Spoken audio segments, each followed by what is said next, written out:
Presented by Sanjeet Nirala Official। भाई बहन के रिश्ता सुहावन, रिश्ता सुहावन, रक्षा बंधन भारी छे पावन। भाई बहन के रिश्ता सुहावन, music by DJ Umesh Sukhipur रिश्ता बाजार। सुहावन। जटकी दीदी राखी किनते, मजली बहिन धूप जलेते, छोटकी बहिन चंदन लगेते, तीनों बहिन राखी बनते, खुशी में झूमल भाई बहिन सब। रक्षा बंधन भारी छे पावन, भाई बहिन के रिश्ता सुहावन। रक्षा बंधन भारी छे पावन, भाई बहिन के रिश्ता सुहावन। भाई बहन के रिश्ता सुहावन,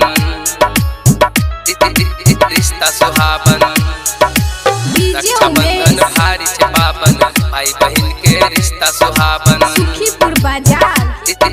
रिश्ता सुहावन। बहिन से प्यारी भाई के दुलारी, रब से दुआ मांगे छे।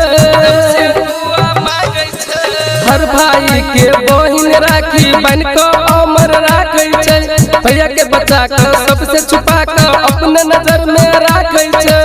कहे हम गेल संबारी, तोरे जैसन भैया मंगली, दुआ मांगे छी भाई के लागी। रक्षा बंधन भारी छे पावन, भाई बहन के रिश्ता सुहावन। रक्षा बंधन भारी छे पावन, भाई बहन के रिश्ता सुहावन। रक्षा बंधन भारी छे पावन, भाई बहन के रिश्ता सुहावन। भाई बहन के रिश्ता सुहावन, रिश्ता सुहावन, रक्षा बंधन भारी छे पावन। भाई बहन के रिश्ता सुहावन, music by DJ Umesh Sukhipur रिश्ता बाजार। सुहावन। तोरा रहते कहैया हमरा लोग भैया हुआ भागा। नीलम बहिन रूपा बहिन कहे भोर पलैया कागा। संजीत निराला रबिन भैया अब बनती नहीं के धागा। किया बैठल चा परदेश में हो, सुना लाग तोरा बिन घर हो। अब कते द हमरा कलैया।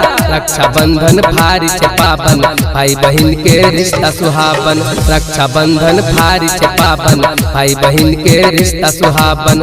रक्षा बंधन भारी छे पावन, भाई बहन के रिश्ता सुहावन।